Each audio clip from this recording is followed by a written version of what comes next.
Je suis malade, parfaitement malade. Je suis un infecté, atteint du virus des enragés. Et... Bonjour et bienvenue dans Kino Solo, Kinopod tout seul pour aujourd'hui un nouvel amuse-bouche. Avant de vous retrouver dans quelques jours pour une nouvelle vidéo avec le maestro Romain Lénoff, un nouveau Kinopod grand format. Voici donc un Kino Solo qui se consacre essentiellement, exclusivement aux films en salle. Donc, qui dit film en salle dit léger spoiler. Si vous voulez arriver complètement vierge sur l'aventure, arrêtez immédiatement ce podcast, jetez votre téléphone et revenez me voir avec un autre téléphone dans quelques temps quand vous aurez vu le film. Mais donc, je voulais revenir pour vous parler de 28 ans plus tard, The Bone Temple.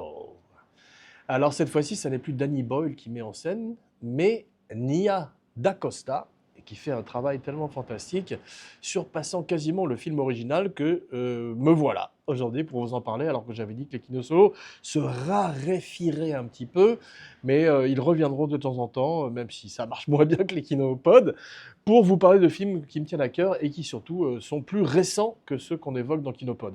Donc, Danny Boyle commence cette aventure zombiesque, ou plutôt d'infecté, puisque effectivement, dès le début, il pose une différence avec les zombies. Il pose plusieurs différences avec les zombies de Romero. La première, c'est qu'ils ne sont pas morts, s'ils sont infectés par le virus de la rage, une espèce de super rage transmise par des singes. C'est très bien fait au début du film.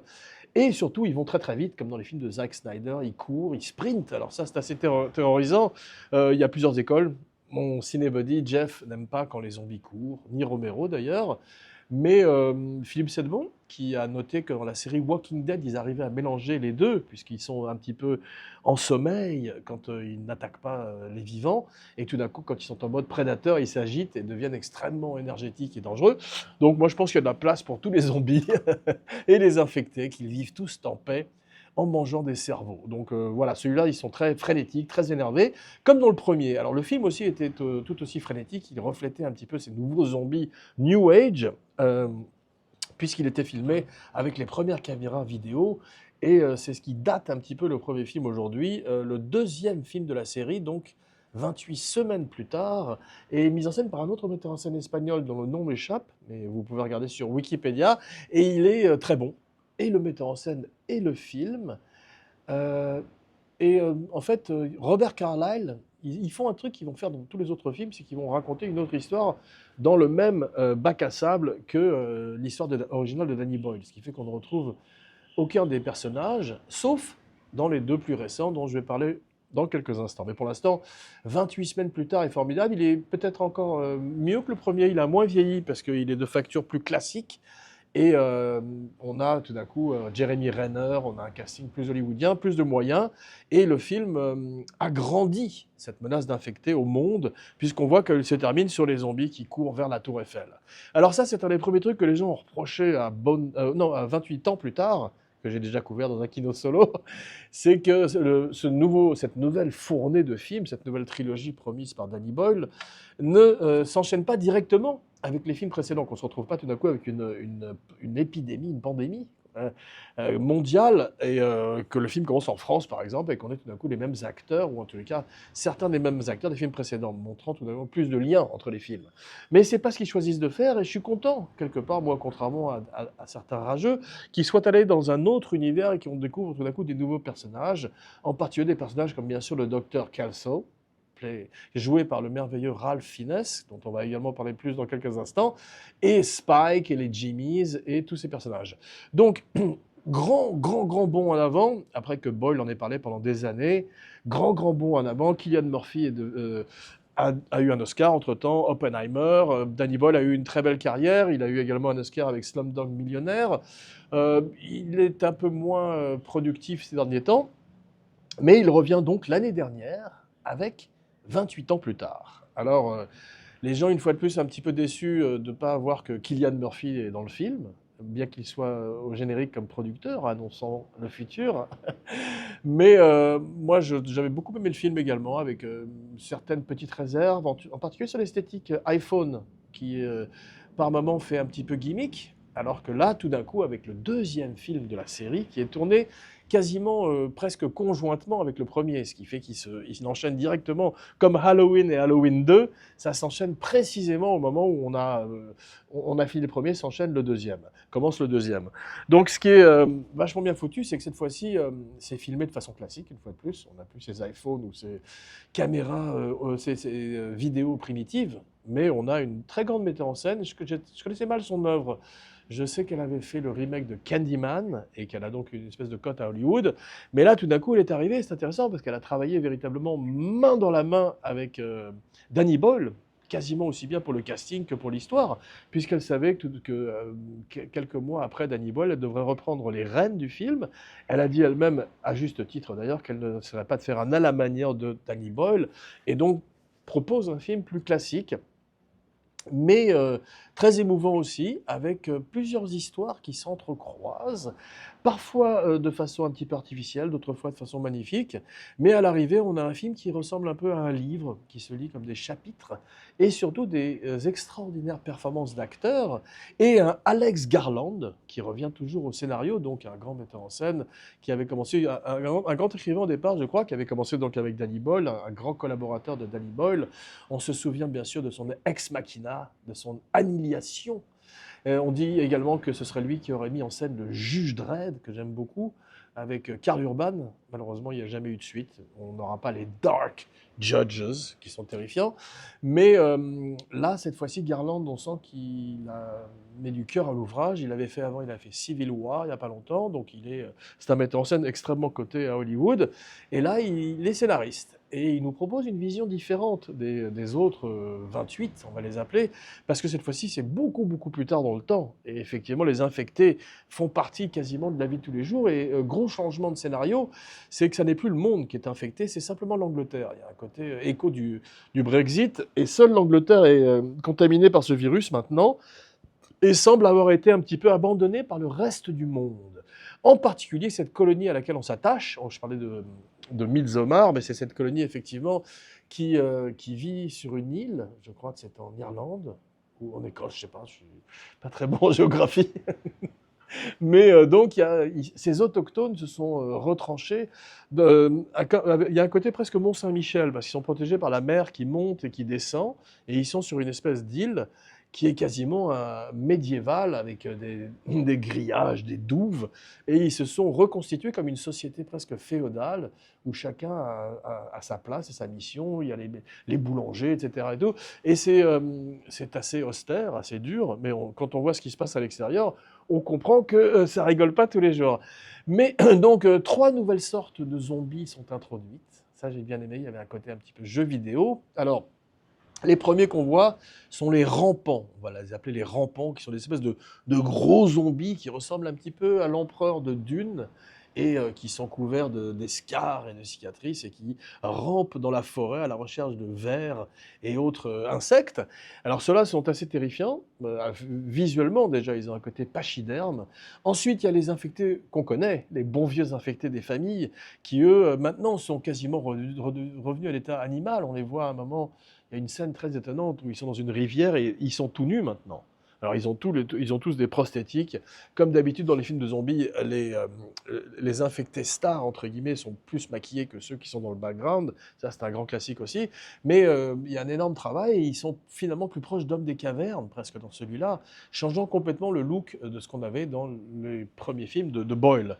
Et donc c'est très bien foutu. Et enfin, le dernier, mais pas le dernier sur la liste, le plus impressionnant de tous, le plus effrayant de tous, qui est l'alpha.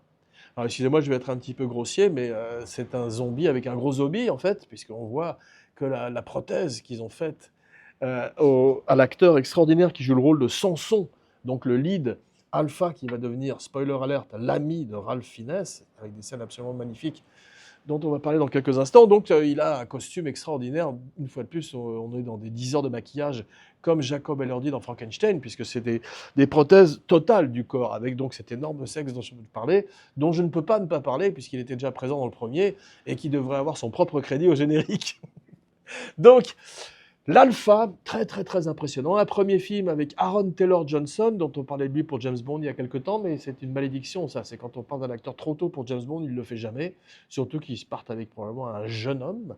Donc il a probablement raté le coche, comme Idris Elba avant lui. Il y a une espèce de malédiction des James Bond qu'on nomme trop tôt. Toujours est-il qu'il ne revient pas non plus pour celui-là. En revanche, Ralph Fiennes revient dans le rôle d'un docteur formidablement bon, généreux et qui est tout d'un coup l'espoir de cette humanité mourante, aussi bien dans ses sentiments, ses émotions, ses valeurs, que dans la planète elle-même. Eh bien, lui est le dernier rempart de la rectitude. Et il est absolument magnifique. Il m'a fait penser à Liliane Guiche dans La Nuit du Chasseur, en particulier son affrontement avec Sir Lord Jimmy Crystal, extraordinairement joué par Jack O'Connell. Donc lui m'a fait penser à Robert Mitchum, puisque c'est également un prêcheur, c'est un sataniste lui, contrairement à Mitchum, mais il a également cette folie, on ne sait pas très très bien si c'est un charlatan ou s'il a fini par avaler sa propre potion et se convaincre lui-même de ses billevesées, de toutes ces mascarades qu'il présente à cette bande de Jimmy, qui sont donc des jeunes nomades anglais, ou plutôt irlandais, je pense, et qui sont sur les routes avec lui et qui assassinent les gens au nom de Satan. Alors, il y a une deuxième lecture qui est encore plus terrible et qui est plus difficile à comprendre pour les non-britanniques, que j'ai appris en faisant des recherches sur les films de Boyle. C'est que Jimmy, le personnage donc joué par Jake O'Connell, qui était merveilleux aussi dans Sinners, se spécialisant tout d'un coup dans les rôles de méchants, mais des méchants charismatiques qui ont également des bons côtés. Et, enfin, Jimmy un peu moins. Mais il me fait penser à un jeune Gary Oldman, et ça c'est formidable. Enfin, toujours est-il qu'il est inspiré par Jimmy Savile. Alors Jimmy Savile, peut-être ça ne vous dit rien, mais c'est une énorme star en Angleterre qui, pendant des années, était une espèce de DJ.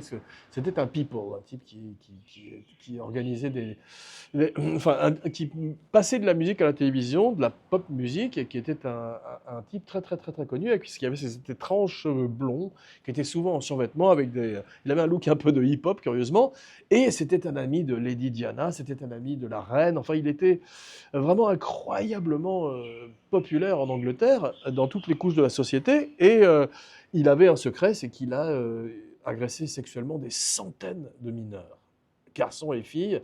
Et donc, c'est avéré être le monstre le plus effroyable, un des monstres le plus effroyables de l'histoire d'Angleterre, qui en connaît pas mal. Quand on connaît Jacques l'Éventreur, par exemple, bah lui, il est dans le top 10, dans le top 5. Et c'est une inspiration, tout d'un coup, pour le petit Jimmy quand il est enfant. Le premier film de cette nouvelle trilogie s'ouvre par un petit Jimmy qui regarde terroriser les Teletubbies avec des amis, tandis que leurs parents se font décimer à l'extérieur de la chambre, une scène particulièrement traumatique qui ouvre cette nouvelle saga, cette trilogie, puisque les deux ont été tournés conjointement. Il était question que... Il était dans l'air pour savoir s'il en aurait un troisième, mais Danny Boyle, il y a quelques jours, a confirmé que le troisième film arrivait. Donc même si le deuxième a un peu moins bien marché, curieusement, il y a eu une petite lassitude, peut-être que le côté divisif du premier film, et puis surtout le fait que le tout premier cette fois-ci, était il y a si longtemps, en 2000-2001, donc peut-être que ça n'avait pas autant d'appels qu'avant, mais toujours est-il qu'on va avoir un troisième film. Donc on a Jimmy qui recrute en début de film le petit Spike. Spike qui était donc le héros du film précédent et qui cette fois-ci prend plus un siège de passager, puisque on va voir, c'est beaucoup plus le film de Jimmy et du docteur Ian. Alors, Boyle disait que le premier film était sur, je crois, la famille, voilà. Nia D'Acosta dit que le deuxième film est sur la nature du mal, et le troisième film est censé être, comme souvent, sur la rédemption. Ben voilà, toujours est-il, on prend ce petit Spike qui doit passer des rites initiatiques très très durs pour appartenir au Jimmy, qui tout d'un coup le dépossède de son prénom, il devient lui-même un Jimmy, donc en hommage à ce monstre dont je vous parlais, Jimmy Savile, et il part avec cette bande de nomades, et là on passe dans un film très très très très très différent, où les infectés sont quasiment secondaires, ils n'existent plus, et les Jimmy arrivent dans une famille. Alors là, on est beaucoup plus proche de Funny Games ou encore plus même des Strangers, puisqu'ils mettent des masques sur leur visage et ils se mettent à torturer cette pauvre famille comme s'ils avaient déjà pas assez morflé avec les infectés. Tout d'un coup, ils se retrouvent avec des serial killers chez eux. Alors, une fois de plus, des échos aussi de la famille Manson, de sectes, puisqu'on a cette secte satanique et tous ces gens qui font le sale boulot pour Sir Lord Jimmy. Et c'est un passage particulièrement éprouvant du film, Nia DaCosta montre tout, c'est extrêmement gore, donc âme sensible s'abstenir, mais en même temps un peu plus classique, moins original que la deuxième grosse histoire du film, qui est le docteur Ian, qu'on retrouve, donc ce docteur qu'on avait vu dans le premier film, qui avait donné la mort de façon gentille à la mère de Spike, atteinte d'un cancer. Cet homme qui n'est que le bien, tout d'un coup, est seul, terriblement seul, comme Robinson Crusoe, finalement, dans cette forêt, au lieu du Nil, c'est une forêt, et il se prend d'amitié, très curieusement, pour l'alpha, qu'il baptise Samson, à cause de son extraordinaire force physique et de sa chevelure. Donc ce type qui fait 2 mètres de haut, qu'on a vu dans le premier film, on a vu que son move, c'était de mettre ses doigts dans la tête de quelqu'un comme une boule de bowling et de lui arracher la tête avec inclus l'épine dorsale. Donc une fatalities digne de Mortal Kombat. Ça, c'est le move du alpha. Donc c'est terrifiant à chaque fois que Ralph Fiennes se trouve face à l'alpha, et en même temps, Ralph Fiennes ne veut pas tuer cet alpha, parce que je disais qu'il était Robinson Crusoe, eh bien c'est son vendredi. Vendredi 13, j'aimerais dire, pour un film d'horreur. Mais donc son vendredi 13, et, euh, et là on va découvrir quelque chose de très, très intéressant, et on va avoir des échos du Jour des Morts, qui est le troisième film, si vous suivez, de la saga de George Romero, donc la première grande saga de zombies de l'histoire du cinéma. Et c'était celui qui a introduit un merveilleux zombie du nom de Bob. Alors Bob découvrait le Walkman pour la première fois, et il était joué par un merveilleux acteur dont j'ai oublié le nom malheureusement. Et c'était la première fois qu'on avait, ou quand on entrevoyait les possibilités d'apprivoiser un zombie. Donc c'était vachement novateur et extrêmement intéressant comme possibilité. C'est ce que reprend cette fois-ci le docteur Calso avec cet alpha, avec Samson. Donc on découvre, spoiler alerte, que Samson va voir le docteur comme il va voir son dealer, parce que le docteur, à chaque fois qu'il veut interrompre cette espèce de force de la nature, ce lion, d'ailleurs il y a une parabole avec le roi Hérode, puisqu'à un moment il enlève des flèches du corps, c'est très biblique aussi bien sûr, toujours très très très biblique comme référence, mais il enlève ses flèches comme le roi Hérode enlevant les épines, je crois, du flanc du lion. Et bien là on a ça, et en fait il arrive, et à chaque fois pour l'interrompre, il souffle avec sa sarbacane de la morphine. Et l'alpha, tout d'un coup, se retrouve immobilisé et complètement déchiré pendant 1 heure, ou je ne sais pas combien de temps dure la morphine. Toujours est-il qu'en fait, il a compris que quand il allait voir ce docteur, il allait recevoir sa drogue, et tout d'un coup, il allait pouvoir avoir des vacances de sa rage. Parce qu'en fait, c'est une espèce de trouble émotionnel terrible, ce virus de la rage. Et pour la première fois, on ressent de l'émotion pour ces gens qui souffrent énormément, finalement. Et donc, il a un petit repos de sa douleur pendant 1 heure ou 2 avec ce docteur, et il y a des scènes absolument étonnantes où ils dansent, où ils sont tous les deux, et il y a même une des scènes les plus émouvantes du film, où le docteur décide de prendre de l'opium lui aussi. Il en a un petit peu assez de ce monde de mort, et il s'allonge à côté de ce géant terrifiant, et quand il se réveille, le géant est parti, c'est-à-dire qu'il ne l'a pas tué. Il s'est fait un ami, et petit à petit, il va même aller jusqu'à fabriquer une drogue pour renverser le processus d'infection et faire tout d'un coup que cet alpha se rappelle à des souvenirs du passé. Alors je n'en dirai pas plus, mais ça va rapprocher énormément les deux hommes, tandis que le mal, lui aussi, se rapproche, puisque une des disciples, une des acolytes, une des Jimmy, voit de loin le docteur avec Alpha, avec Samson à côté de lui. Donc pour elle, c'est une vision terrifiante. Et elle retourne voir Jimmy au campement, et elle lui dit « J'ai vu le diable avec un de ses démons ». Alors, bien évidemment, Jimmy est très très intrigué, très intéressé, puisque c'est sa came, il est sataniste, et il prétend être l'antéchrist, le fils du diable. Puisqu'on a vu effectivement que dans le premier film, c'était en fait le début, toute la première séquence du film, et la genèse de Jimmy, du méchant, qui vient dans le deuxième film. On voit que son père est un prêtre, et tout d'un coup, il est submergé par une armée d'infectés, et qu'il les accueille à bras ouverts en pensant que l'apocalypse est voulu également par Dieu. Et ça, comme vous pouvez l'imaginer, ça casse un peu la tête du pauvre petit Jimmy, qui devient l'horrible Sir Lord Jimmy Crystal. Alors, il arrive chez Kelso, et c'est celle-là la plus belle scène du film. En fait, toutes les scènes de Ralph Fiennes sont extraordinaires. D'ailleurs, Jake O'Connell dirait qu'il a énormément appris, bien évidemment, avec Ralph Fiennes, qui a joué beaucoup de méchants dans sa carrière, mais qui, comme les grands acteurs, peut tout jouer. C'est-à-dire qu'il peut passer d'un nazi terrifiant de Amon Goeth à Voldemort, à ce docteur de campagne anglaise qui est absolument merveilleux de douceur, de gentillesse. On pénètre dans sa maison, qui est construite comme un abri anti-atomique contre les infectés. Et il y a des photos du passé. On découvre aussi sa collection de disques. C'est un grand fan de Duran Duran. Très très belle bande son d'ailleurs, comme toutes les productions d'Danny Boyle, ça c'est une marque de fabrique. Et donc Jimmy arrive et lui demande directement. C'est une très belle scène qui pourrait se jouer au théâtre d'ailleurs, puisque ces deux hommes sont dans cette espèce de champ avec ce temple d'ossements. Et il est couvert, il est orange le docteur, parce qu'en fait c'est à cause de l'iodine qu'il utilise pour blanchir les crânes et pour fabriquer ce qu'il appelle les memento mori, qui sont ces souvenirs aux gens qui sont morts, sous forme de temple. Donc c'est une expression artistique qui existe depuis des siècles et qui est une façon de rendre hommage à ceux qui étaient là avant nous. Donc il a ce temple d'ossements. Vous voyez que dans le premier film, il y avait cette scène très émouvante où le petit Spike, à la mort de sa mère, et après que le docteur ait blanchi, poli le crâne de la maman, il la mettait tout au sommet du monument, de ce fameux temple des morts, qui donne son titre au deuxième film. Donc Jimmy arrive, il arrive dans le champ de temple des morts, il voit ce type orange, avec ses ossements derrière, et pour lui, il lui demande « Est-ce que tu es Old Nick ?» Et Old Nick, dans le vieil argot, le vieux patois, même anglais, c'est le diable, c'est Lucifer. Donc il finit par lui dire que non. Et là, il y a une scène extraordinaire où Jimmy montre son vrai visage et lui dit « Bon, ben, il va falloir que tu m'aides, parce que moi, j'ai ma cohorte qui pense que tu es le diable, et si on leur donne pas un bon spectacle, eh ben, on est tous les deux dans la merde, et surtout toi. » C'est-à-dire qu'il commence déjà à le menacer, c'est fini, il n'y a plus de...